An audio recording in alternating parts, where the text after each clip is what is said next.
Guys, good afternoon. Dito naman ako sa farm. Tutulong ako kay Agong pagtanggal ng mga magulang na dahon ng palya. Sadyang tinatanggal po ito kasi makakabawas pa ito sa sustansya. Yan po, tanggal na.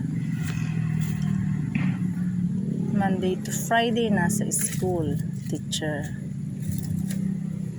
Pag Sabado, farmer. Pag Linggo, maid. Kailan naman kaya magiging tourist.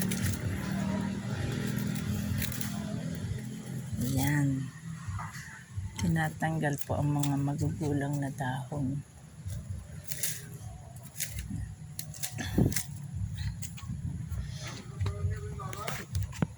Mga alay lang. May meriendahan tayo dyan. Ayan, nasa may dyan sa lamesa. May tinapay dyan, tatay. Magpalaman ka.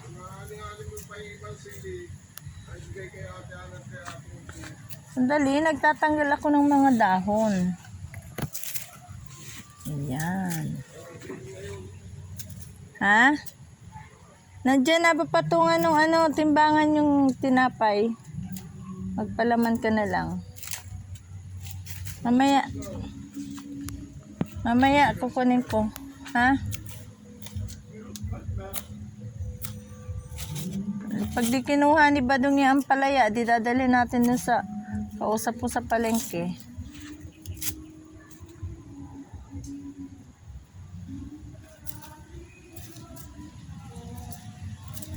Yan. Mangalay lang magtanggal ng mga dahon kasi yan.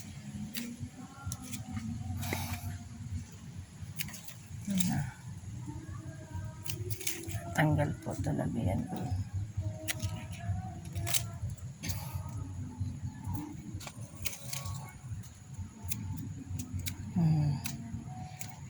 Binabawasan po talaga yan ng mga dahon.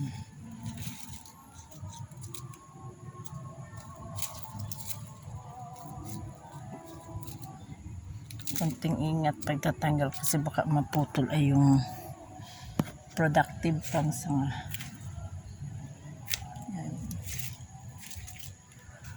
Ayan. Ay, naku, mali. Yan na nga. Muntik na maputol yung Ay, naku, mabuti na lang di ko naidiin. Tamsi. Muntik na. Buti di ko naidiin.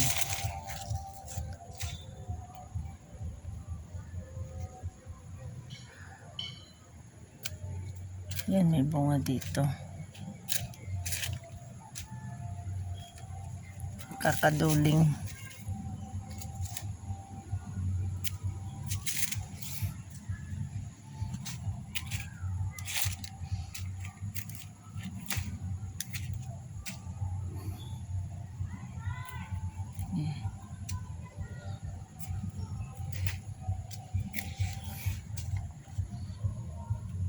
Pinuputol po talaga yan. Mga magugulang nila dahon.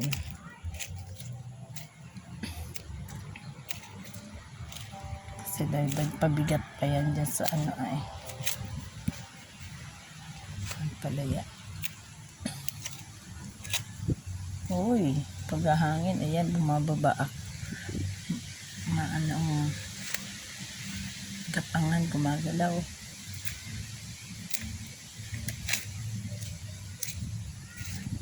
Ayan.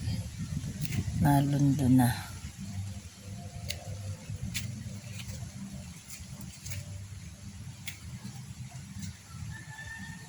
Uy, sis Mariosep, muntik na naman. Ang idalitan ako ni Agong.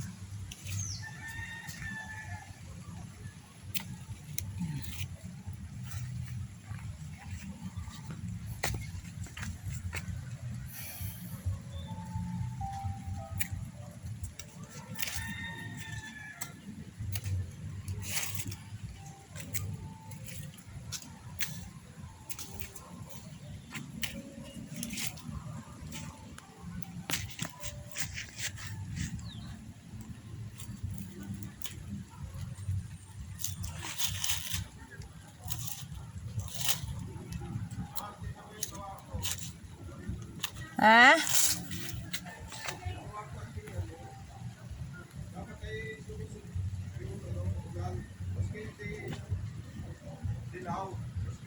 Kaya nga, basta yung magulang na. Ayan.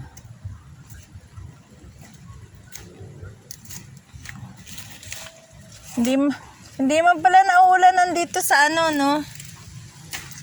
Ayan, nag-uulan na. Ha? Kaya nga, gubgob ng mabuti. Kaya nga. Masyado ng ano, oh.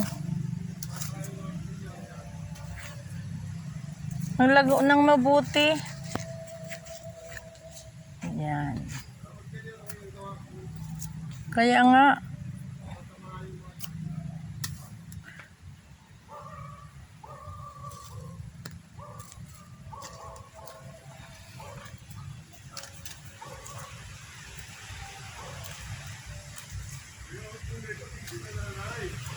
Ha?